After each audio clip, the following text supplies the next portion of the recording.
Hey, good morning, everybody, and welcome to I guess it could be afternoon, depending on where you're at, right? Welcome to our Q3 webinar, talk about meta leadership with Eric McNulty. But before we get into the webinar, there's a couple of things I want to do. First of all, I want to introduce our sponsor from the Natural Disaster and Emergency Management Expo. Will, welcome to the webinar. Thank you, Todd. Hi, everyone. I'm Will Wise. I'm Group Vice President with RX. And we're very pleased to be a sponsor of the EM Weekly webinars. We launched our natural disaster and emergency management brand in September of 2020. And soon after that started twice a month podcast produced by Sitch Radio, Prepare, Respond, Recover podcast. Do it twice a month. That's been fantastic. And excitingly, we are now in major preparation for our in-person expo, Natural Disaster and Emergency Management Expo, which will take place in New York City at the Javits Center on November 17th and 18th. What we're really looking to do is bring together, of course, those professionals responsible for natural disaster response, recovery, the wider emergency management professionals, as well as business continuity experts, all together in New York. And the live event is co-located with ISC East, which has been going on for over 30 years for the physical security public safety industry. So it's going to be a fantastic in-person event in New York.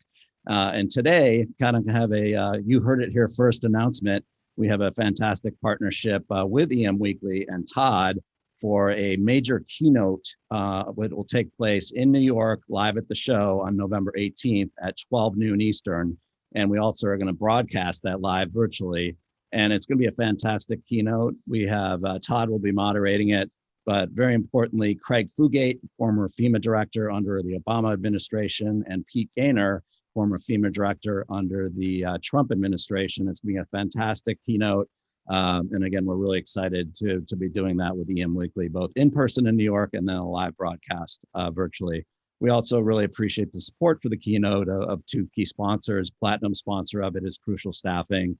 Gold sponsor, Doosan Bobcat. So looking forward to that coming up and everything else we're doing with you, Todd. Oh, I appreciate that, Will. And thank you so much for being here today with us. It's really important for us to be able to bring programs like this together. And without sponsors, without the support of organizations such as the NDEM conference, we wouldn't be able to do this. And so please, reach out to them and say hi. And if you guys are going to be in New York, or if you take the trip to New York in November, it's very beautiful, and to come to the conference, because I think there you get to interact with both the people giving presentations. You get to see what's going on new and exciting in the world of emergency management, and it's also co-located with the security conference as well, right? Yeah, ISCE. So that's going to be a great mix of those security, public safety professionals that need to interact with the emergency management teams. And the cool part about that too is being with all those different people, be able to co-locate and mingle around, because there is some crossover between emergency management and a lot of the stuff that the security professionals bring into the world. And then also the live streaming thing that we're doing still gives the opportunity, if you can't make it to New York, to be part of the program as well, just like we're doing here today. And I think those things are really exciting and really important. So thank you again, Will. This week, today, we're bringing you Eric McNulty talking about the meta leadership. And without the support of Speak and Spark, we wouldn't have this presentation as well. So I want to thank Holly and her crew over at Speak and Spark for the EM Speaks series that we've been doing. We've combined forces to bring you great speakers, great information, and substantial conversation and discussion in the field of emergency management and what we're doing here as well. So thank you again, Holly, for the work that you put into this. And she does a lot of work behind the scenes, so I just want to make sure that she gets the credit for this. And today's sitting next to me, and you guys know her from the other webinars that we've had, and also EM student. We have Franz Economy sitting here, and she's going to be doing working some hard side of it with doing all the question and answers that will be coming up. So make life hard for her and ask lots of questions. So Franzi, thank you so much for being in studio as well. So before we move too far deep into this, I want to also thank a couple of our other sponsors here as well. We have Disaster Tech, that is leading decision space, a science platform and risk resilience. and they're going to also, be sponsoring other things throughout the year. Disaster Tech is a great organization, so I'll reach out to them. And then Crucial Staffing as well. That is one of our sponsors here today. That will be at NDEM. And so when you go to NDEM, go over, say hi to them, and say that we saw them here at the webinar. So let's bring in Eric McNulty. Hey, Todd, happy to be here. Awesome. It's great seeing you again. It's always great. And Eric, so what do you have planned for us today? So I'm really excited to be with you today. Thank you so much for the opportunity. And we are going to talk about crisis leadership, why it's so important now, and give you a quick tour of some of the tools, some of the traps, some of the ways to think about the really complex and ambiguous environment in which we're all functioning right now. And so I'm looking forward to both. I'll give you a bit of a presentation here at the beginning, but really looking forward to your questions. Let's have a discussion and really dive deep into the issues. So before you start your presentation, you're part of the Crisis Response Journal and some of the work they're doing over there. And the Crisis Response Journal actually will, at the end here, if you fill out the questionnaire that we'll be sending out to you, you can actually win a free subscription to the Crisis Response Journal, digital subscription, which is $140 value. And I think that's great. And the team over Crisis Response Journal is supporting this as well.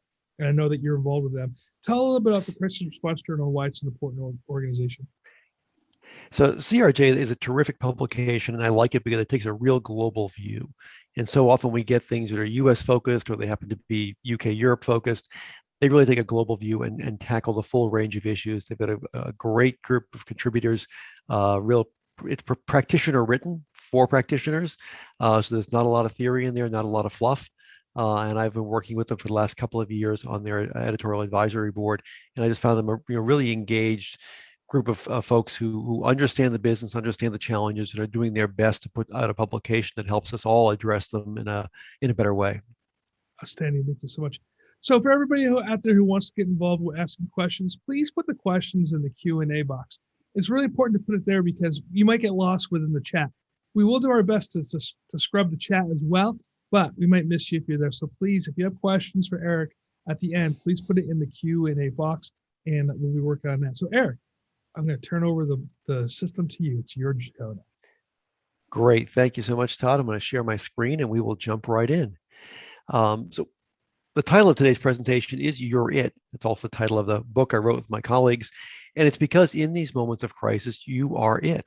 And there's two meanings to that. One is singular, you as an individual. If you're in a leadership position, people are going to be looking to you. Hey, what do we do? What does this mean? Where are we going? But you is also plural. You've got to be able to bring people together, create a cohesive, collaborative enterprise, which will include people both who are maybe in your EOC, outside of your EOC, depending on the situation. You've got to bring folks together and get them working in synchrony to move forward. So we're going to talk today a bit about how you do that in this concept, what we call meta leadership. And so I'm with the National Preparedness Leadership Initiative. I'm the associate director there. We're a joint program of the T.H. Chan School of Public Health and the Harvard Kennedy School of Government.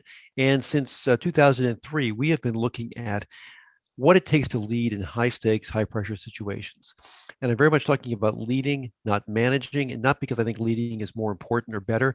I just think it's a distinct and complementary set of skills to managing a crisis.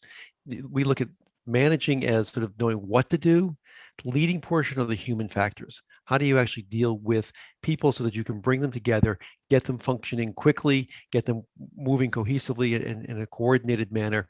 How do you deal with the stress and the emotional aspects of a crisis? It's how you bring people forward into an uncertain future with hope and confidence. That's the leading piece. And again, it's a complement to the management piece. Now, the model, the framework we use is called meta leadership. And we use that meta prefix to remind you to take a broader view. So just like meta research looks across a lot of studies to find common threads, meta leadership wants you to look at the broader picture. Who are all the stakeholders?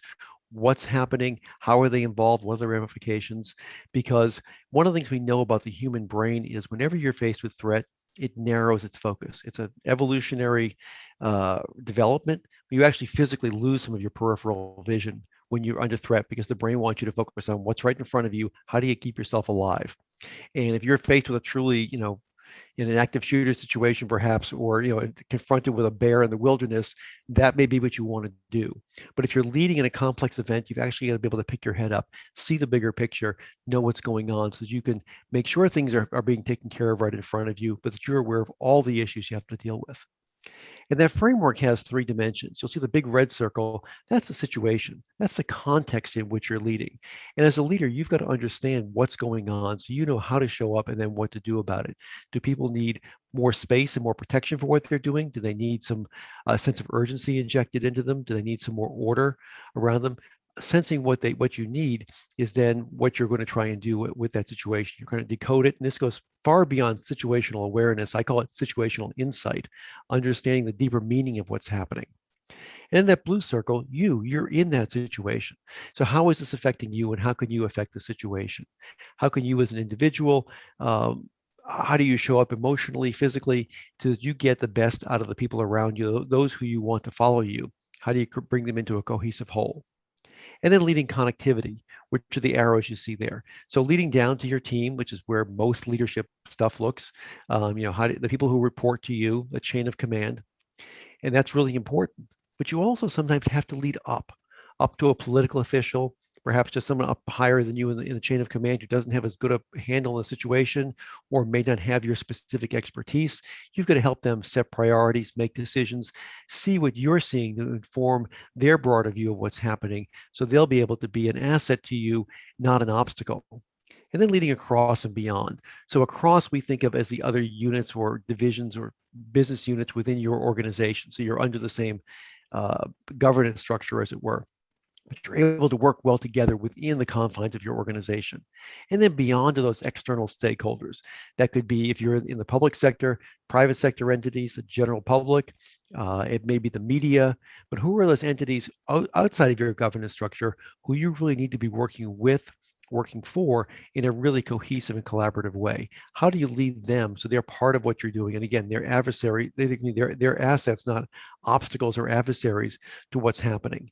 And this is a framework. It's a way for structuring how you think and act during an event. And the many participants in our executive education programs have told us over and over again, having this simple framework, the 3 dimensions, has helped them think through a situation when they get to an incident. Okay, what's going on?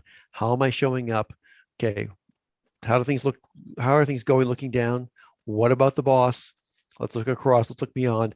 Just a really good orienting tool, almost like a compass, to get yourself focused around what's going right and what needs your attention so you can make it go better.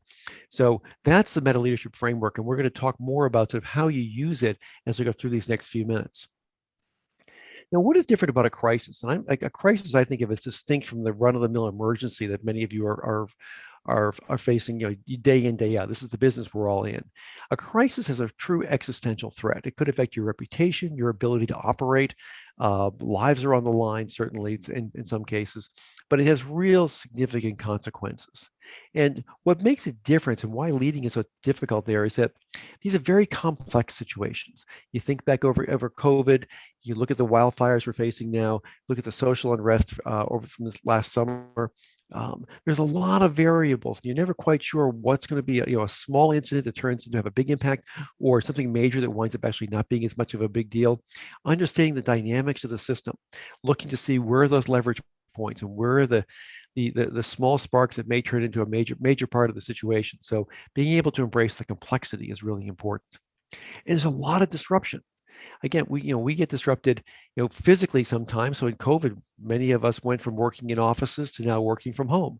That was a physical disruption. You can't go certain places, or you have to wear a mask. Cognitively, how does the world work? I mean, what are the rules of the road now? Trying to make sense of what's going on. It's shifted in a major way. The psychological piece, the stress, is very, very difficult. Understanding, everything all of a sudden seems urgent and it can seem overwhelming.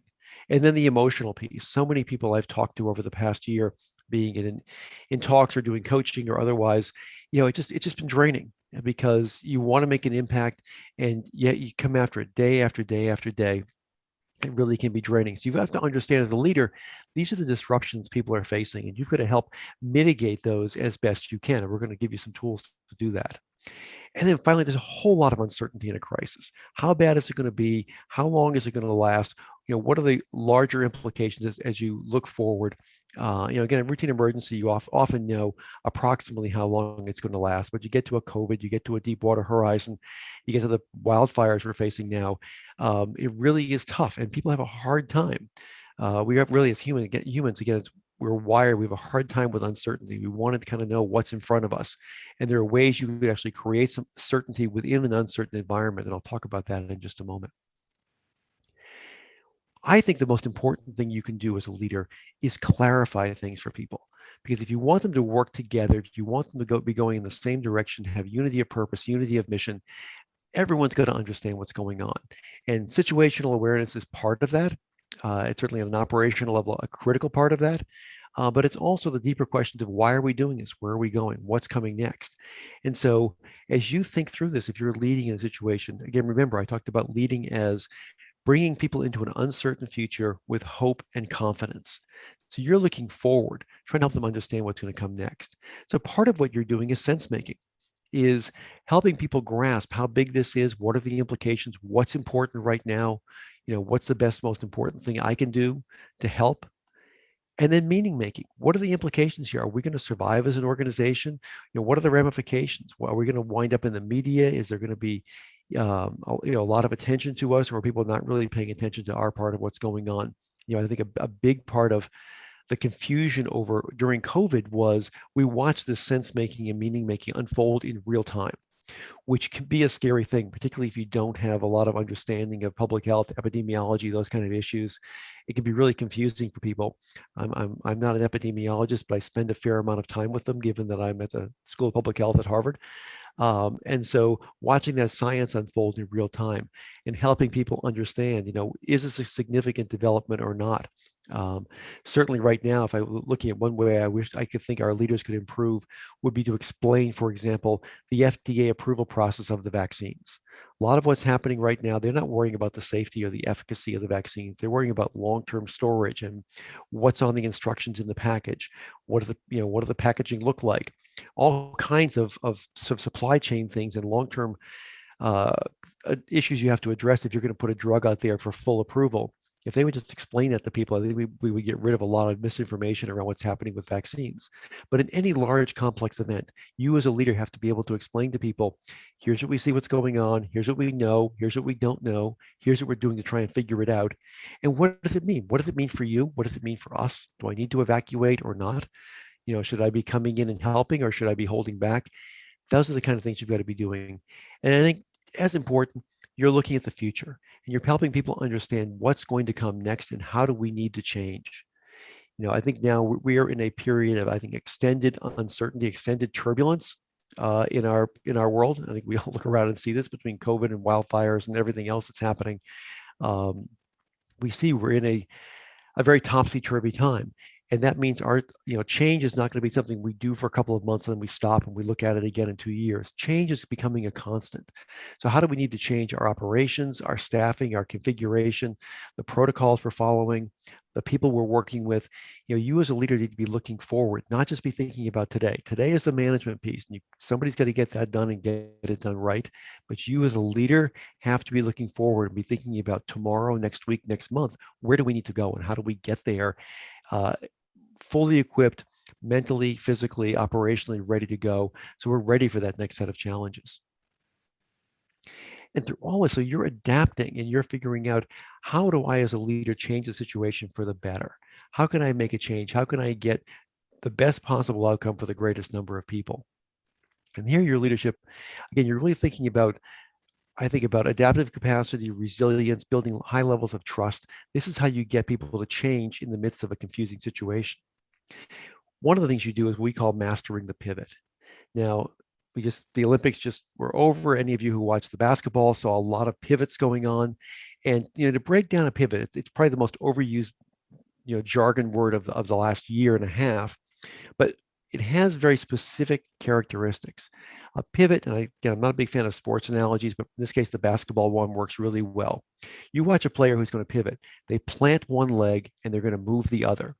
Ball's in their hands. They're usually looking up looking around to see how's the play unfolding, where's my team, where are the opponents, am I going to take a shot or am I going to pass? So you as a leader, you think about what foot are we going to plant, what's going to stay the same, and what's going to change. That's the other foot. So what's going to stay the same? It may be your core values, some core operating principles. It may be some legal requirements that you cannot alter. Once people know what's going to stay the same, that gives them, it creates a little island of certainty. It makes them more open to changing other things. You may change your tactics. You may change your strategy. You may change the personnel you're putting against something, the resources you're dedicating to it. When you give people something to hold on to, they're more willing to change other things. So be thinking about, what are you going to plant? What are you going to change? And be clear about those two things. Have your head up, be looking around. How is the situation unfolding? And then what are you going to do? That's what a pivot is. And you do it many, many times through a crisis. And as a leader, making sure you understand, if you're changing everything, you're just running around. If you keep everything stuck, then you're in stasis. You're going to become irrelevant really quickly because the situation is going to evolve around you. So you're always pivoting through a situation and be thinking about what's going to stay the same, what's going to change, and make sure everyone is clear on that. And then be thinking about getting people moving in synchrony. Everyone doesn't have to be moving at the same speed to the same place. They just need to be moving in ways that they work well together. And I can't tell you how many times I have seen well-meaning, highly trained people bump into each other, step on each other's toes because they're trying to do the right thing really fast. And there's not a lot of coordination there. Even in a highly structured environment like ICS, you still can get some confusion. Be thinking about who needs to do what, at what pace, when does it have to happen, who's doing it, and be looking for that synchrony so people can work well together. This is the leading across and beyond in particular, because you've got people who may not be used to working together, who may not always be involved in your crisis response, who have to come in and be part of it. It could be the finance folks, it could be any range of actors. Be thinking about how you bring them in, onboard them, keep them moving in a way that where there's harmony as opposed to discord. Think of any team, any musical group, of how they move and do different things, but in a way that is very harmonious. That's what you're looking for. And you've also got to be thinking both inside and outside. Again, when you're in an EOC, often it feels like the world ends with the walls of that structure. Or if you're in an when you're in an ICS environment, you can see it all on the org chart, and that's of how you think. You've got to think beyond that as well, outside your door. Think about the general public. Think about other entities who may be able to be helpful to you, or you could be helpful to them in ways that you may not have thought about. One of my students right now is working on a project with the city of Providence, looking at something we call planned surge, which is looking at various private actors who are going to do things for their employees, for their customers, and helping the emergency management folks understand what that is those folks plan to do. This is different than a public-private partnership where you're making firm legal commitments to each other, but it's just saying, are they going to communicate? What's their employee support program? Do they have an emergency alert system? How can we leverage each other back and forth? That's thinking inside and outside your front door to look at all the players to build that connectivity that gets you to the place you want to be. And here as a leader, you need to be asking questions. The effective leader in a complex event is not the one who thinks he or she has all the answers, because you don't. Spoiler alert, I'm sorry. In that kind of event, nobody has all the answers. And so it's much, much better to signal that you're open to rapid learning and adaptation. So what are we missing? Who's not here? Who else could we be talking to? Who sees this differently? If you as a leader are asking smart questions like that, first of all, you begin to better inform what you're seeing. You get people to contribute their knowledge so you can better understand what's happening around you. But you also signal that you want people to be learning and be open to new information. But again, one of the things I've seen where people go wrong is they think they've got a picture of what's happening, they know what they're going to do, and they are unable to change what they're doing as the situation evolves. That picture of what's happening becomes static rather than an evolving process. So be asking those questions. Again, the effective leaders I've seen in major events, and I deploy during events to do the research we do, they're always asking a lot of questions. They're really, really curious people. And that's a good attitude to have. And actually, it may seem counterintuitive, but people will trust you more and have more confidence in you if you're asking questions and admitting you don't know everything than if you're acting as if you do. Because the first time you don't know something, if you've sort of presented yourself as that all-knowing oracle, um, it's, uh-oh, what's going on? What went wrong here? Whereas if you present yourself as open to new information and you're constantly learning, that becomes the norm. You actually, it's harder to get surprised because people are feeding you information, and you can build a much more nuanced understanding of what's happening and therefore what to do about it. So doing all this and doing it in complex situations, there are a lot of traps. I'm going to give you a few of them here just to make sure that you have some understanding of how difficult this can be, because it can sound easy when I present it. It's really hard to do when you're doing it in reality. So the first of these is leading from what we call the emotional basement. So again, remember I told you in the beginning about how our brain narrows its focus when we're faced with a threat? The other thing the brain does is trigger the freeze, flight, fight instinctual response to any threat, because your brain's number one job is to keep you alive. So with any threat from, again, a gunshot, someone cuts you off on the highway, a nasty email, you get called down to HR. Whenever you get something that's a perceived threat, you go to what we call the emotional basement. If that's basic survival instinct, the brain says, "Uh-oh, we got to act." You free. It's sequential: freeze, flight, fight. And I've actually, I happen to have a lot of rabbits in my backyard this summer. And any of you who have rabbits, if you look when you get close to them, what's the first thing they do? They freeze. That's because, into the non-human world, or back when we were, prey and predator as well, predator brains are most sensitive to movement. And so the smartest thing, if you're typically prey, to do is to freeze, because if the animal that wants to eat you doesn't see you, it won't eat you. If it does see you, the second smartest thing to do is flee, run like crazy. And then if it catches you, you fight. This is hardwired into our brains. You cannot stop yourself from going to the basement, but you can get yourself out. And you do this with what we call the trigger script.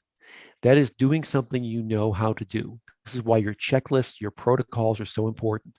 Go to one of those, even just taking 3 deep breaths or counting to 10, doing something where you can demonstrate self-competence tells your brain, okay, we can assert some control here. We shouldn't be panicked. This is not the immediate life or death situation.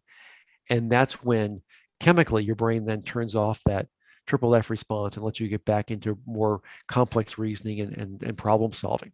So get yourself and others out of the basement. Do something you know how to do. Give others a job they know how to do. The second trap is focusing on control over order. People tend to think they've got to control everything. And the worse the crisis gets, some people there, so their response is, again, they want to control everything. I've been in corporations where they're facing a major crisis and all of a sudden, the senior vice president wants to approve every overnight package. That's stupid. That really is not productive. What you want to be thinking about is order. And here's why. In the study of complex adaptive systems and anything that involves people, and certainly in a complex crisis, a major crisis, you're looking at a complex adaptive system. It's very dynamic, as you mentioned earlier. There's small inputs that can have a big impact. Sometimes large inputs have a very minimal impact, but it's understanding the dynamics of what's going on. And because no one knows everything about a complex adaptive system, the more you try and control it, actually the more disorder you create. So you want to look at a situation and say, how can I help create the most order here? Sometimes it is by asserting control, telling people what to do, making sure they're well organized. Other times, it's just standing back and asking or redirecting or perhaps prompting people to go in a certain direction. Because if you think about it for a moment, who likes to be controlled? Very few of us. How many people like order, knowing what's expected of you and what you could expect of others? Most people like that. So focus on order, because that will get you to where what you're really trying to do is you want things to run smoothly. Focusing on order will get you there more effectively than obsessing about control. People do also get stuck in what's right in front of them, that management piece, what's happening right now, what we call the thin edge of now. And I wish I could remember who first said this, because I want to give credit for it. I love that phrase. But I saw it over and over and over again during COVID, that people seem to be 1 or 2 steps behind. And these were governors, these were heads of public health, very accomplished people, very smart people. But they were so focused on what's happening now, they weren't thinking about what has to happen next and after that and after that. How many of the hiccups with the vaccine rollout could have been avoided because we knew a vaccine was coming. We didn't know exactly when, but we knew it was coming. So having plans there, which should not have been a big surprise, and that you're going to have to do some things to get the vaccines out there. Yet people did seem to be a bit taken aback when all of a sudden they had to shift gears. So as a leader, again, be pulling your head back, think meta, take that broader view, and look at and ask yourself, okay, what are we going to need tomorrow, next week, next month? Failure to engage stakeholders. If you're in your EOC, you better be doing a really rigorous stakeholder assessment and doing stakeholder mapping, and look at just not who they are, but what do they care about? What are the aspects of the situation that matter to them? How can they help you? Where might they be a hindrance or an obstacle? Because the stakeholders you forget about are the ones that are going to come be a real problem as an event unfolds. So be thinking about them and engaging them. And again, you should have people dedicated to just doing stakeholder mapping and looking at who's for you, who's against you, who's on the fence, what assets do they have, what do they care about, because you can't you can't solve a complex event by yourself. You're going to need those stakeholders to help you. And so make sure you know who they are and what they care about. And then the fifth one is thinking about pacing. Again, we tend to get moving really quickly in a crisis in the first stages of an unfolding incident. That's really important. As something unfolds, however, not everything is as urgent. It has to be done right now. And so understanding what has to be happening now, what are we going to be doing, what's going to unfold over a longer period of time, how do we get ready for that, how do we keep people fresh, how do we onboard and offboard within the EOC, how do we make sure that we've got people who can go the distance, keep a team stronger longer. And certainly I think a lot of people were surprised by COVID, because nobody had plans for an event that would go as long as this one has. Yet I talked to people in the field who were saying the solution that people are giving us is just do more, faster, longer.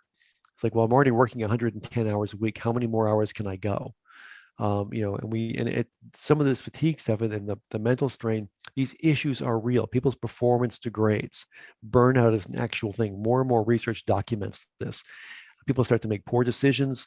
They begin to snap at each other, and that it degrades. Leader performance. Leader behavior definitely affects team performance. Good behavior, be able to regulate your emotions, maintain a balanced disposition, communicate clearly. All those things have been demonstrated to improve team performance even in a highly structured environment like ICS. And the alternatives, the bad behaviors will degrade team performance. Again, even within ICS, when everyone knows what they're doing, if people are getting yelled at, getting snippy with each other, barking orders, not communicating well, those things will degrade team performance. We've done research that I'm happy to share for anyone who wants to see it. So that pacing piece is really important because you've got to keep that team highly functioning, not just today, but over the full length of the response. And so be thinking about how are you, as a leader, how are you going to do that? How are you going to make sure people get rest? Make sure people are doing enough at their peak, the right level of pressure, but not so much they begin to crack.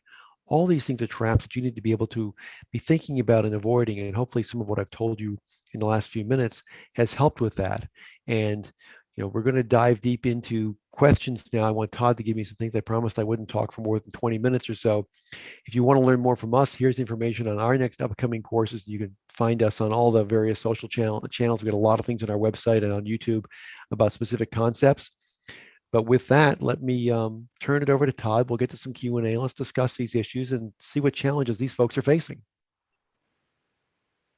Eric, thank you so much for your time. That was amazing, and always great insight that you bring to leadership and what meta leadership is. There's a couple good questions that came in during the Q&A as well, and so I think I'm going to turn it over to Franzi because she is going to be able to answer, or at least ask the questions. Maybe she can answer a couple too. Well, thanks, Todd. And thanks, Eric, so much. I think that was such a good presentation. I learned so much. And I think you really did such a good job of boiling down this really vast and kind of nebulous topic into some concrete ideas to think about. I wonder kind of, you talked through, these different, I think, ideas to keep in mind, but I wonder if you could maybe give us an example, of a leader who was able to utilize some of these ideas and change a situation quickly for the better. Sure, Franzi. It's a great question.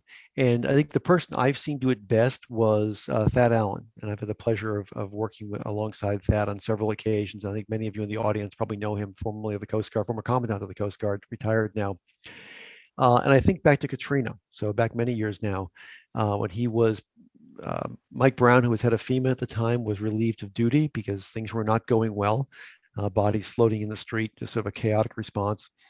And Thad was important to take over. And he talked about when he got to the to Baton Rouge, where they were using an abandoned mall as an operations center. They had a lot of their employees there, and they were disheartened. They were, because the new media reports were unrelenting. Things were horrible. They felt bad. This was not what they had trained to do. They wanted to be able to help people, and the response was not going well. And what Thad did was he gathered as many folks together as he could. He climbed up on top of a table with a bullhorn or microphone, I forget which now, and he said, "Folks, here's how we're going to do things from here on out. I want you to treat everyone you encounter as if they're a member of your family. That way, if you make a mistake, you're going to make a mistake doing too much, not too little. And if anyone's got a problem with you doing too much, they haven't got a problem with you. They got a problem with me." That speech took about 30 seconds, right? Maybe 45 seconds. He said you could feel the barometric pressure in the room change, because look at what he did with those few words. First of all, he said, he redirected the response and said, "We're here to take care of people. Treat everyone as if they're a member of your family.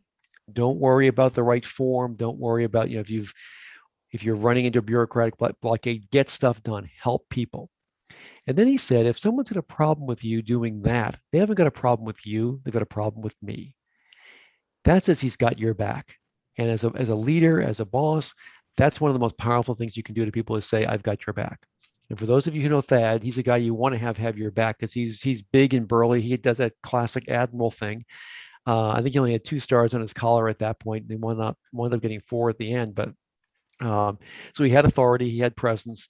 But he very simply said to me, and look, it was not an operational speech. It was an emotional speech. Take care of people as if they're your family, and I've got your back. So there's an example. I think again, in under a minute, someone completely spun around and redirected people, and that was, to me, it was true leadership, and really knowing what needed to be said and saying it right away. Great. Thank you so much. That's awesome. I think another question that came in is kind of, how would you define, the term leader? Just because, and is the system that you're presenting here, does that work at the individual level, or do you think that it needs to be applied holistically across an entire organization? Obviously, some of the people listening here today are not necessarily the, complete heads of their operations. So, how can they have impact in whatever the role they have in their organization?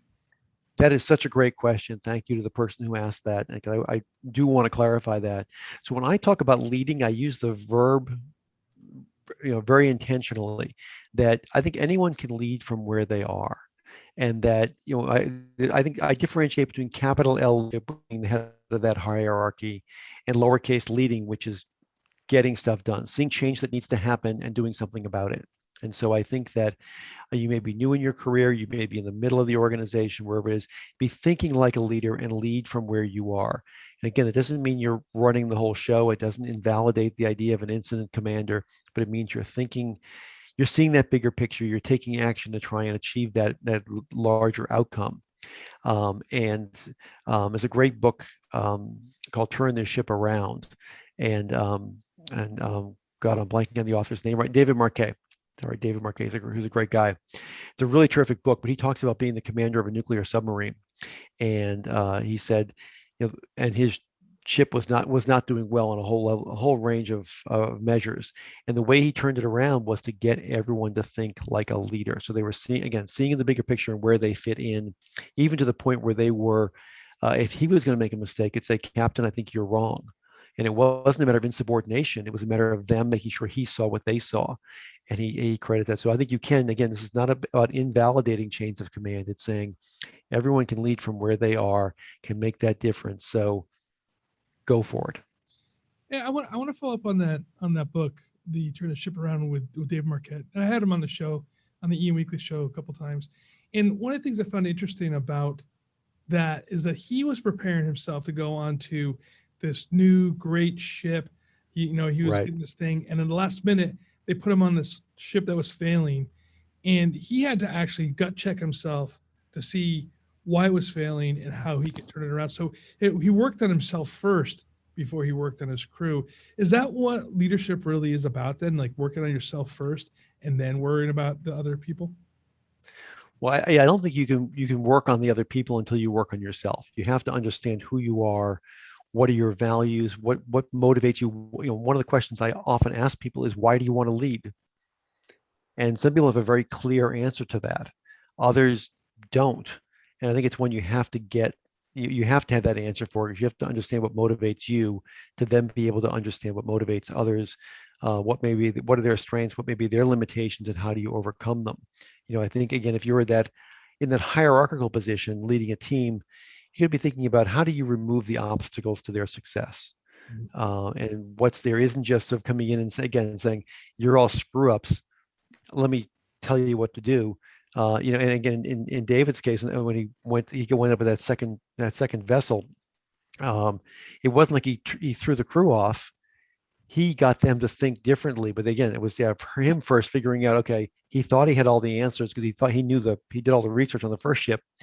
And he came to this new one and said, uh-oh, how do I reorient myself first? And I think that's a really important thing. Again, it's not about being self-absorbed, but you do have to understand yourself and ask those deep questions of why am I here? What's the impact I want to have? And what motivates me to move forward. That's great. And I think that actually feeds really well into another question that we got from the attendees here. And I guess they're wondering kind of what are your thoughts around approaching imposter syndrome during a crisis and when you need to really step up, and be a leader, and how you might, think through and work on yourself to be able to be that better leader. Another great question. Yeah, I think one of the important things to realize is that the research shows that something like 90% of us feel imposter syndrome at some point. So you're not alone. This is very common. And I actually worry about the 10% more than I worry about the 90%. If you're so overconfident, you're never worried, then you're probably going to make a big mistake. So we all feel it. And I think that acknowledging that, and again, you may not acknowledge it externally, but that you feel vulnerable, you feel nervous inside, but you have to go out and make decisions and be able to get things started if you're going to lead. And you could acknowledge, folks, we're in a tough situation. This looks scary. Okay, we know that. Let's move forward. Here's what we're going to do. And making those first couple of decisions quickly and with confidence, even if they aren't the perfect decision, that's important. That will build your confidence to get moving.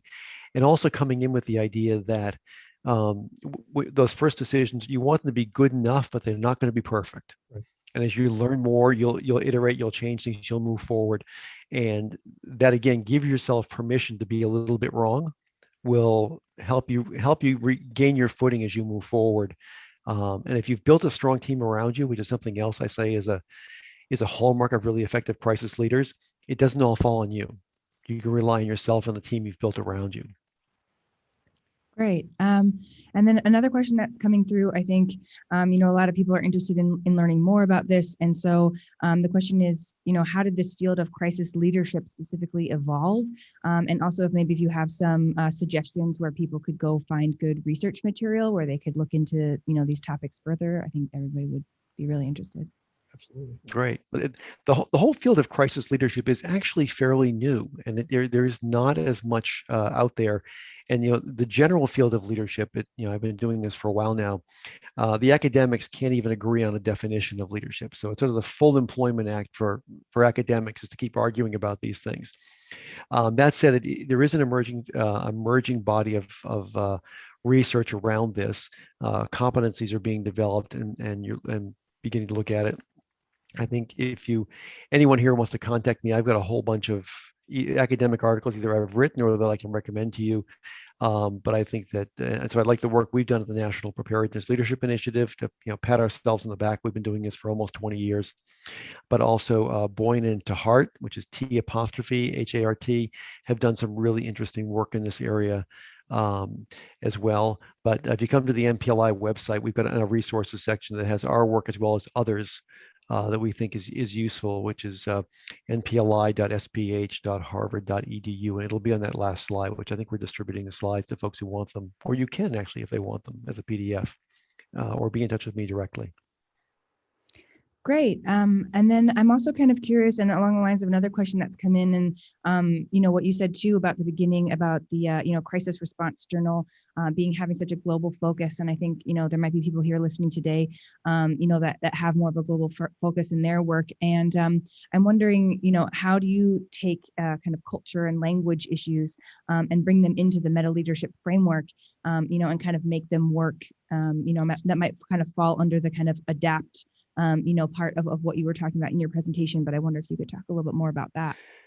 Sure. And I think that, one of the nice things about studying leadership, and I talk about the human factors, is that no matter where you are in the world, we're all humans. Mm-hmm. So there's a certain amount of human nature that is consistent. Now, cultures are very different, and we have places, different parts of the world that think differently and act differently than we do necessarily here in North America. And I've had the privilege of teaching meta leadership around the world and seeing how you have to adapt it. But understanding, again, there are certain things that come inherent with us as humans. That triple F response, I don't care if I'm in Boston or Bangalore, that's going to be consistent. And the way you get out of it is the same. We are, as humans, highly emotional beings. This is one that sometimes emergency management and public safety folks have a hard time grasping, because they don't want to get into the squishy stuff. All right. And we're talking to keep emotions out of things, but we as humans we are deeply emotional. And so you've got to deal with the emotional side of things. I mean, the greatest number of neuroreceptors are in your brain. The second most are in your gut. And so those two things need to work together. And building that, and actually, back to your previous question for a moment, some of the places I look at crisis leadership is look at the neuroscience around emotions and stress. Look at the behavioral psychology books like Thinking Fast and Slow by Dan Kahneman, behavioral economics. You'll understand how people work, and that's in a crisis really important to understand. But again, so if you are a leader and if either you've got a multicultural team or you're dropped into a setting where the culture is not your natural one, try and find a guide to understand and know you will have to modify it. There are places I can talk about being very inclusive and getting everyone's input, and that's quite natural. Other parts of the world where no, it's like I'm the boss, I'm in charge, and I have to do it. And you have to just approach it in a different way.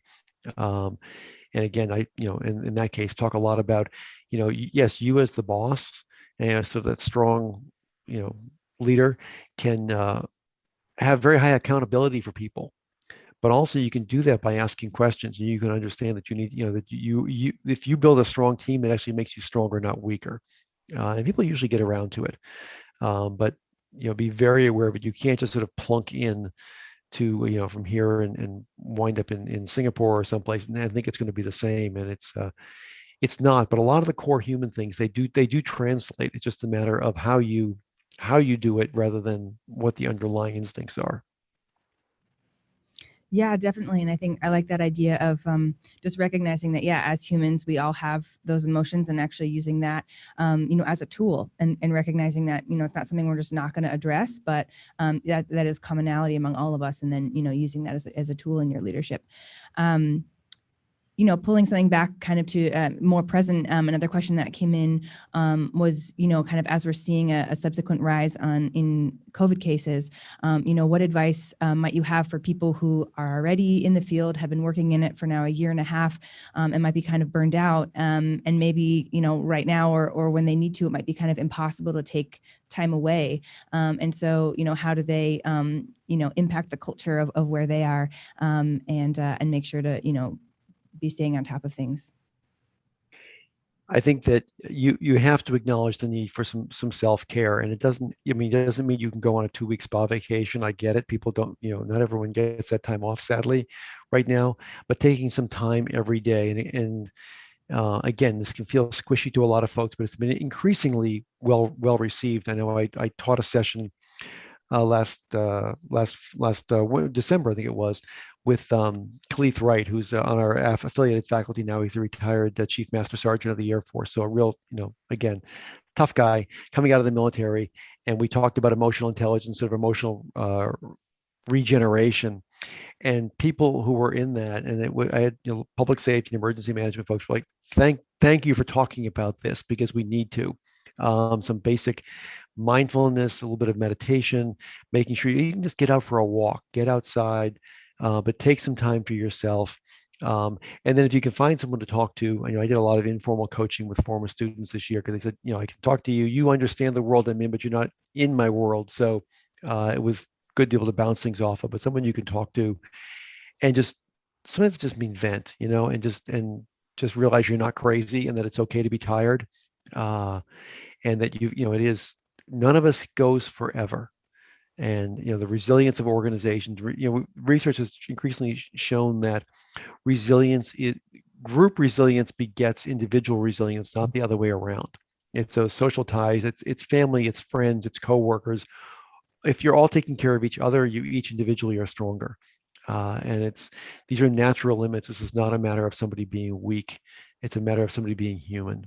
And so, again, every day, try and find at least a short period of time when you can relax, take care of yourself. Don't think, turn the phone off, ignore the email. And again, I think smart leaders are figuring out they've got to be able to give people time for this. And one of the best EOC leaders I've ever seen was down at the CDC, retired now, but he would work a strict 8-hour shift. He had a major incident, and at the end of 8 hours, he would get up the podium in the front of the EOC. He would give a briefing, hand it off to the next person who's coming in for the second shift. And he's like, that's my job, is to have people I can hand this off to who are as good as I am, and I need to go home and get some sleep. And then have your briefing process so you can onboard and offboard effectively, but realize that's the best way to take care of things. We have a lot of questions coming in, and our time is getting limited. I do want to squish one question or a couple of questions together, and it's kind of an interesting way. So first question, part of the question is, are leaders made or born, right? And then kind of squish this to the other part of it.